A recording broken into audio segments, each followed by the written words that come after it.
No, absolutely you not. don't. A lot of them do. No, but no. yeah, I would like to see Joseph in paradise. Why would I send you to? How does it benefit me? Yeah, it's a good name. Yeah. Did you go by Yusuf now? Yeah. Or, so Yosef in Hebrew. Yeah. But the part Joseph. Yeah. Is really I mean, the reason we do Dawah, the Muslims, we have this concept of propagation of faith.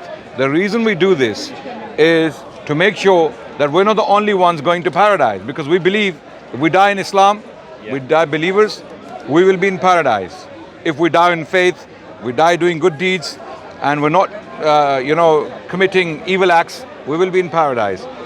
The reason we do Dawah, which is like propagating the faith, is to take people with us to paradise, not to hellfire. That's why we talk to you. That's why we talk to Christians here. We're not here to spread hate. Yeah, I would agree, Adnan. I don't think you're here to spread hate. I don't think you're a hateful person. Yeah, so I have nothing but sympathy. Even for the staunchest enemies we have here, I have nothing but sympathy. I think if they were in problems, I would do my best to help them. If I could, in my power, I would help them. Like our Prophet did. Yeah. Our Prophet, when people were throwing things at him, they were spitting on him, they were insulting him, and he was trying to help them. In fact, he taught his companions.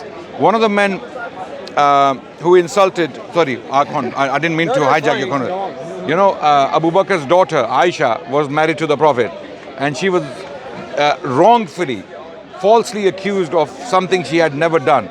And the person who accused her was being supported by Abu Bakr, the father of Aisha.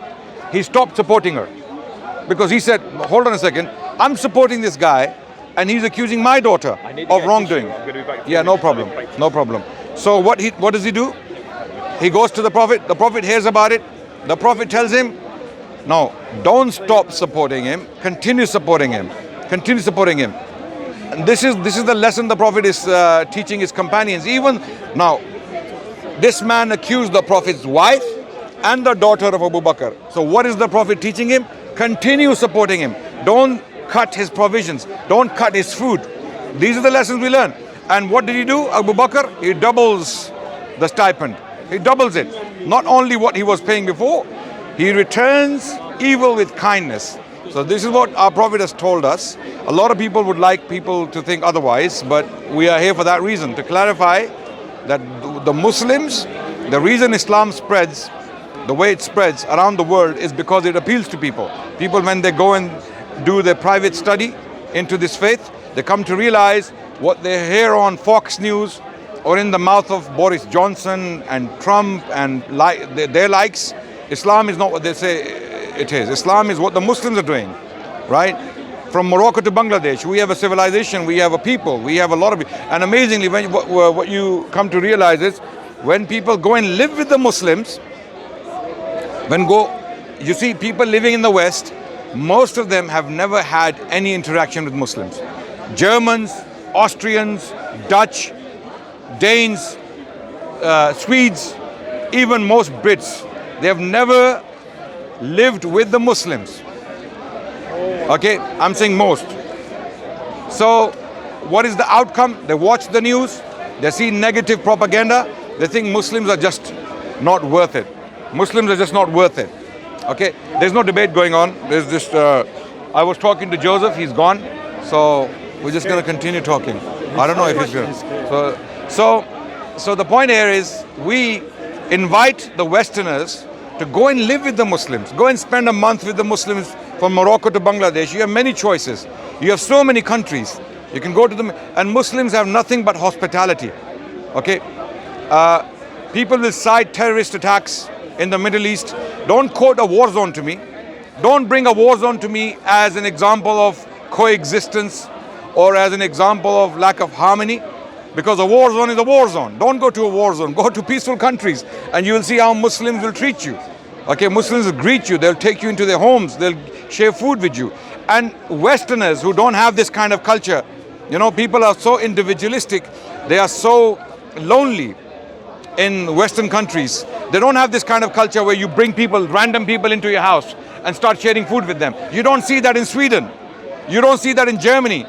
If you go and knock someone's door in Germany, one of your neighbors, no, not call police. I mean, that may be an extreme example. Okay, but they will say, oh, what are you doing here? What can I do? How can I help you? It's like a surprise for them. But in a Muslim land, In Muslim country, if a neighbor knocks your door, okay, it's a source of blessing. We the Muslims, we are taught that when a neighbor comes to you, it's a source of blessing. It's not something something to be scared of, right? So we have this culture. So Western media is taking advantage of Western ignorance.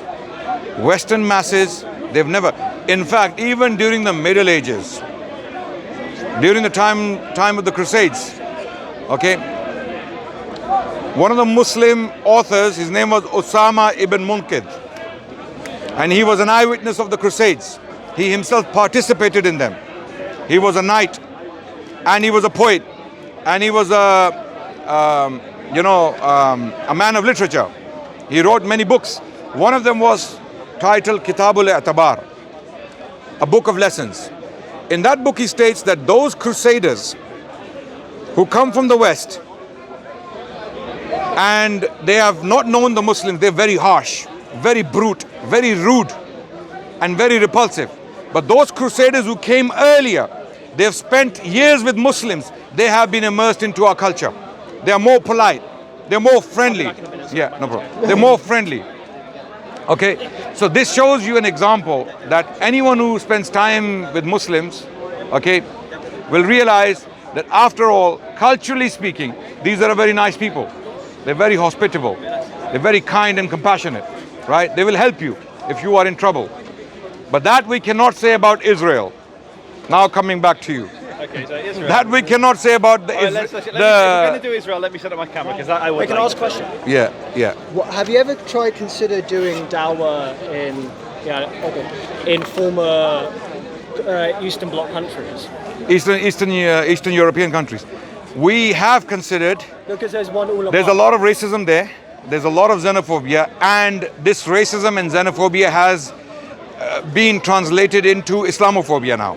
So those who are racist and xenophobic are now venting their anger and their frustration on Muslims. Muslims now have become the easy target. Muslims are the Jews of the day. Muslims are the Negroes of the day, unfortunately too. I'm sorry to use this term. I'm using it in an academic sense. It depends where you are. Huh? It depends where you are. Poland is Czech Republic. Czech Republic, yes. Yeah, Poland is more of a problem with with brown Muslims as opposed to white Muslims. Because I know someone who's there who's Turkic from Russia, and she's had a fairly good time. But there is Islamophobia. Yeah, of course. There is Islamophobia. It's more linked to ethnicity rather than anything else. Yeah. There's one scholar, I can't remember his name, who said the biggest missed Dawah opportunity of all time was the collapse of the Soviet Union. Because these people have been raised with. But they wouldn't. Russian intelligence, KGB wouldn't allow the Muslims to just walk in and start doing that if they were having a war in Chechnya. Chechnya was on fire, so they had to propagate against Islam. They had to do propaganda against Muslims. Even Putin, if you pick up some of his old speeches, he's talking directly against Islamic rituals. Even the concept of circumcision. Putin is actually mocking circumcision, something that saves lives. Amazingly, circumcision is directly relevant to saving lives today. It saves us from many diseases, especially when in this day and age, STDs are all over the place. People are transmitting and contracting. Yeah, I'm pro-circumcision. Sexually, and circumcision protects against STDs. Yeah, I know. Okay, of all types, right? And amazingly now, for some reason, it stands as an evidence for Islam. Why would God command men to remove your foreskin? Why? And that's centuries ago. Today, in the Western world, circumcision is not in fashion. It's not common. Yeah. Very few people do it, right? The Jewish people will do it. The Muslims will do it. Christians don't do it because Paul came and told them, don't circumcise. Just go easy on STDs, right? This is what the consequence is, right? Now, one of the reasons HIV spreads 50% faster in Africa in particular is because of circumcision. They're not circumcised. So the African governments are now paying their citizens to circumcise. Okay, Joseph is getting his weapons ready. Yeah, he's getting. You don't see a microphone as a weapon, do you? Yeah, these are modern. These are modern weapons. This is one of the. You know, this weapon is more dangerous than. I've got 3 of them pointed at me. I just got one.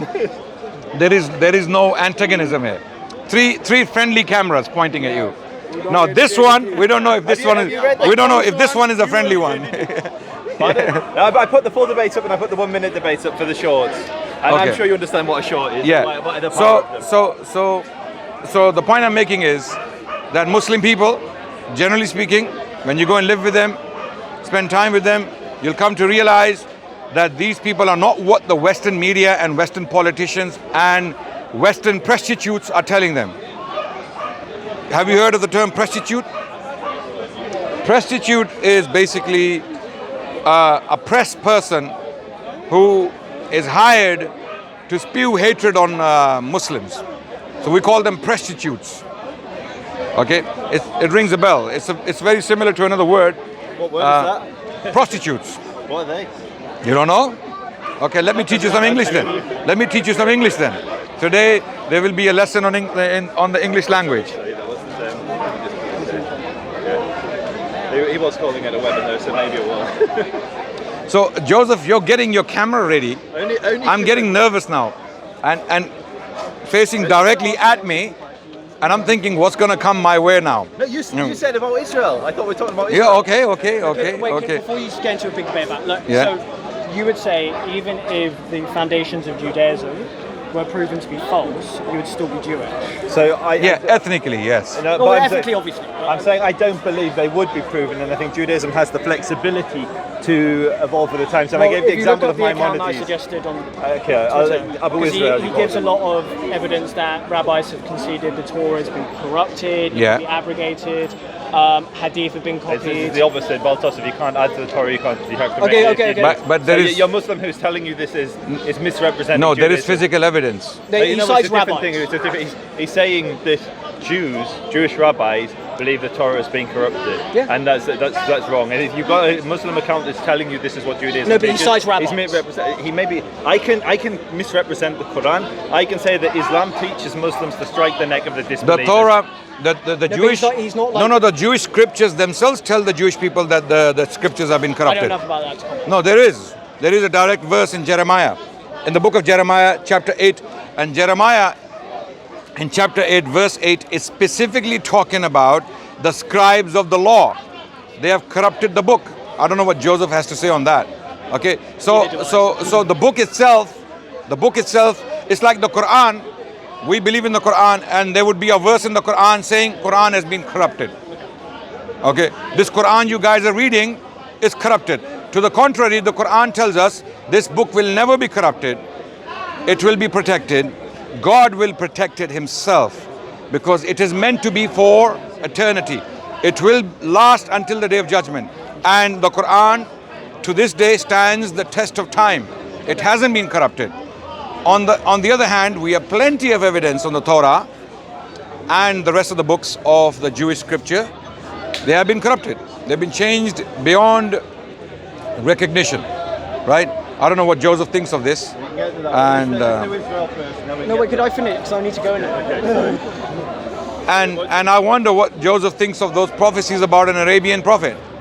Okay, being a Jew, I believe Joseph obviously has read those passages. And if those passages... And also, one interesting thing is the historian Bernard Lewis concedes that Jewish theology copies a lot from Islamic theology. Yeah, I believe at the end yeah, it's true, but yeah. Hey, it's a Zionist saying that. No, the language. Hebrew language in its current form Oh, yeah, it's very cool. uses the classical Arabic language to explain many things. Yes, no, like what? I don't know this, so I'm asking like what. you don't know this. Reread the Jews of Islam. It talks about this. So you're talking modern Hebrew. I'm talking medieval Hebrew. So medieval Hebrew. The Jewish rabbis in Spain used the Arabic language to decipher many terms they could not explain in the Hebrew language. Rashid does the same, and he uses French because he was based in No France. problem. No Yeah, I'm problem. just saying Jews who are So living in no the problem. I have no problem with that. Yeah. I'm I saying implore you to reread the Jews of Islam because it talks about this a lot. It actually has an entire page talking about how Arabic and Hebrew are so interlinked. So Arabic and Hebrew are interlinked. No, but in terms of so Joseph has become my fan officially because he is standing behind the camera and filming me repeatedly. The audio is maxing out. Okay, so I wonder what you think.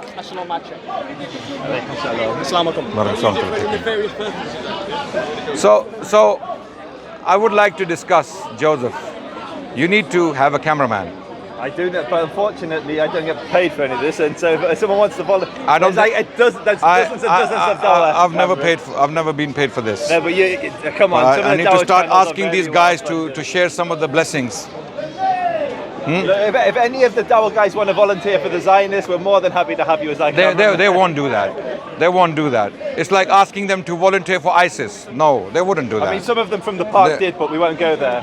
From the park? Yeah, there was one of your cameramen was arrested in jail for having an ISIS. No, okay, yeah. Well, and what happened? What did we say about that? Distance yourself. What? No. If an ISIS guy walks through the park, is that our fault?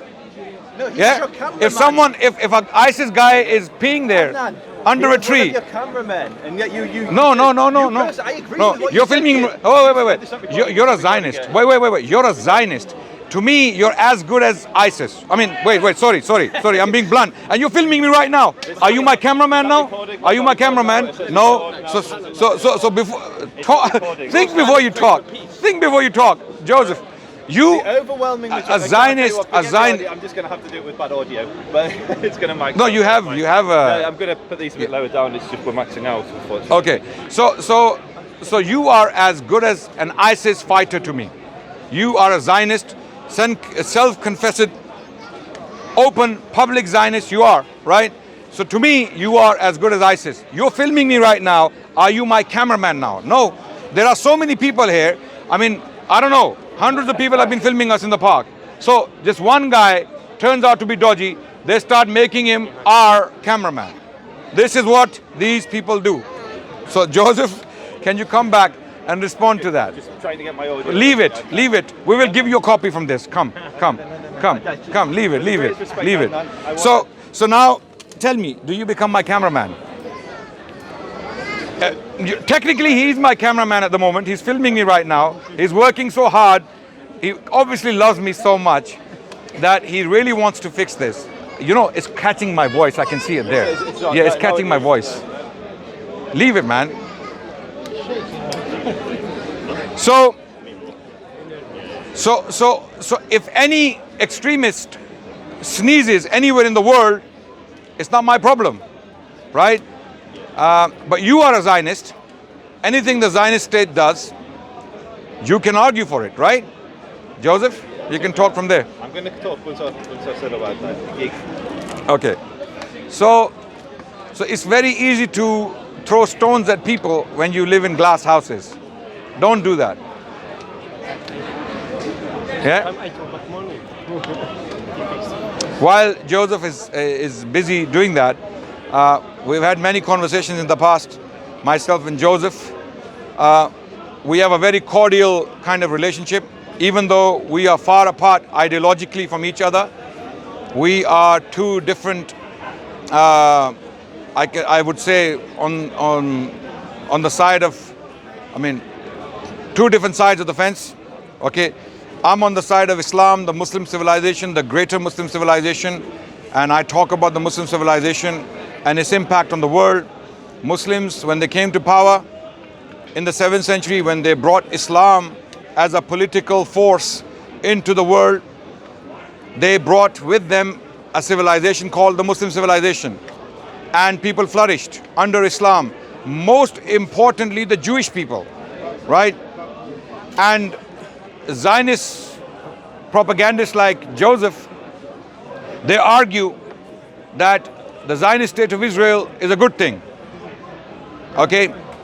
And when we challenge him on the atrocities they are committing for the last 70 years, they have been committing a lot of atrocities. He somehow attempts to defend those atrocities. Firstly, the theft of the land. Okay? Then forced migration or forced exile of the Palestinians. then the brutality that still continues. Last week, how many people were killed?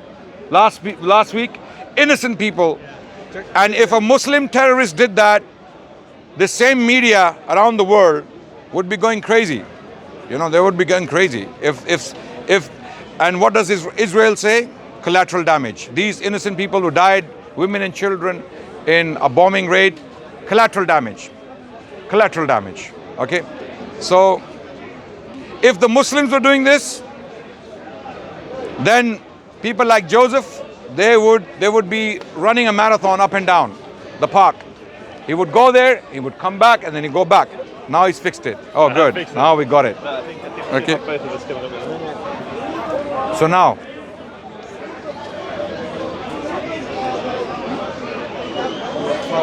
yeah, you're fine. You're fine. Yeah, we can see it. That's whether it's coming into the camera. Yes. Okay, off we go. Okay. Off we go.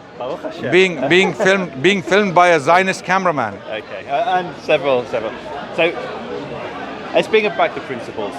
We both know what a Zionist is, but for the audience that don't know, a Zionist is simply anybody that supports the existence of the state of Israel as a Jewish state. So you have Muslim states around the world, you have Christian states around the world. Israel's the Jewish one. If you support the Palestinians and you support an Israeli state and you support a two-state solution, so Palestine and Israel, then you're a Zionist. The overwhelming majority of British Jews, 82% of them, and the overwhelming majority of Jews in the world are by definition a Zionist. 82% of British Jews see Israel is central to their identity. So when Adnan compares Zionists to ISIS, he's saying anybody that supports that Jewish state is the equivalent to a barbarian that beheads people of a different faith, who enslaves Yazidi girls, who murders and rampages and causes hell on earth. Absolutely. He's comparing all of those I'm people. standing by what I said. In Israel as well. And this is... You know, Baha'is are in there and they live fine. Do you know what I mean? Yeah. Arabs, they're literally Muslim party in the Israeli government. There are Arabs that have sent Jewish prime ministers and Jewish presidents to jail. And this clown Hitler that to ISIS? Hitler had Jewish collaborators. Hitler had Jewish collaborators. Now, just because so now Hitler... he's calling his fellow Muslims collaborators. Yes. Yeah. Anyone working with the state of Israel to suppress, oppress and abuse Palestinians is a collaborator. Can I put it in any simpler words? Can I? This is the simplest language I can use, right? So, coming back to the issue of Zionism, okay? It doesn't matter how many people agree with it. It makes no difference. Germany under Hitler was a Nazi Germany. The majority of Germans were with Hitler. Hitler was the most popular leader. How did he become the most popular leader? Through propaganda, through his charisma, through his practice of speeches. You know, Hitler actually would go and practice speeches. He would practice oratory. I believe Hitler, as evil, as barbaric, as whatever as he was one of the best orators of the 20th century. Okay, his oratory was very powerful. His public speaking skills were very powerful. He used them for evil ends. He used them to massacre innocent Jewish people. Okay, now just because Germans had become Nazis predominantly, do we now say all the Germans are following Hitler, so therefore there is something to accept? Nazism becomes acceptable just because 80-90% of the Germans were behind Hitler? Firstly, I don't accept what Joseph says, that most British Jews are Zionists. I don't accept that. Right? But even if that was the case, let's say 80% of the Jewish people living in Britain were Zionists. Does that render Zionism valid? Does that make Zionism a good force in the world? Does that make Zionism an acceptable ideology? Absolutely not. So don't play this numbers game with us. Let's get to the crux of it. What is Zionism? It came about in the late 19th century. A bunch of secular Jewish journalists and intellectuals and tycoons and bankers, they came together and they came up with this ideology. The Jewish rabbis had nothing to do with it, to my knowledge. They had nothing to do with it, okay? To this day, many Jewish Orthodox groups are against Zionism, openly, publicly, right? So when you try to play this game, equate Zionism with anti-Zionism with anti-Semitism, if that's the game you're trying to play, don't try. Adnan, it's not going to work. Stop putting words in my mouth. Just like we can't. Did I ever once, in anything I just say, talk about anti-Semitism and anti-Zionism? You have accused me of anti-Semitism. For when you were anti-Semitic? Yeah. No, when? So let's just deal, Adnan. Let's go back to that question if you want. Let's stick on topic instead of what always happens. You leapfrog all over the place like Skippy the kangaroo. Let's stay on subject. The subject at the moment is ISIS and Zionism. Yeah. So let's list the atrocities. And Good. interestingly, let's do it. As an example of one of the most barbaric examples of an ideology, he goes to an Islamic ideology. That's interesting that you chose. It's not an Islamic ideology. They literally based that. You may be through a false interpretation. So do the Zionists. But it's on. So do the Zionists. You literally said they call it the Jewish. Secular. They call it a Jewish state. Okay. They call it. Adnan, they call it. I didn't interrupt you. Yeah. And you spoke for about. Sorry, we're going to keep it minutes. civil. We're going to keep it civil. Yes. Good. We're going to have a conversation.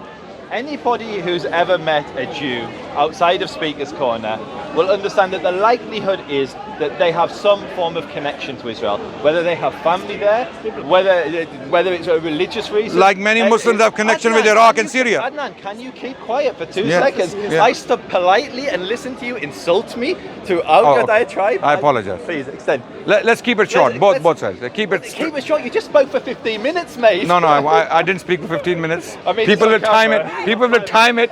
People will time it, and then they'll come back to you. I didn't speak for 15 minutes, maybe 3 minutes. But continue. You finish your point, and I'm going to come back, and we will go like that. We're going to go through a few examples of why Jews are Zionists. The overwhelming majority of religious Jews support the existence of Israel today. In the UK, you have small groups like Mature Carter. There's like 8 families in the UK. Satmar in America, slightly larger Hasidic sect, but most Orthodox Jews support Israel. Most religious Jews support Israel, and the reason they do that, many support Israel, many support two-state solution in areas. But can I just? Sorry, let him continue. Let me speak. Joseph will expose his own inconsistencies. No problem. When the Jew talks, they try to silence No, don't do that. Don't do that. When the Muslim brother speaks, no one interrupts. Did anyone interrupt you from the audience? No. Because did people interrupt me? Did people interrupt me? Yes. So, audience, continue. I don't interrupt him, you don't interrupt him. Give me the same courtesy. So Jews pray 3 times a day to return and rebuild Jerusalem. The end of Jewish festivals, we'll say next year in Jerusalem. When we eat bread, we pray about Israel. Like literally, the entire Jewish religion revolves around Jews being in Israel. Okay. So, the main reason that Jews support the existence of Israel today will either be religious or secular. As Adnan mentioned, many of the founding Zionists. Oh my gosh, this is impossible. Continue, Joseph. Continue. No, please don't interrupt him. Don't interrupt. Let him. Listen. We don't want Joseph to stop. I want him to speak. I can respond to him. Wait, I have plenty of arguments to respond. No problem. Continue, Joseph. Joseph, talking to me, please. Okay. So. Jews suffered in almost every nation we lived in. Okay. You're opening a new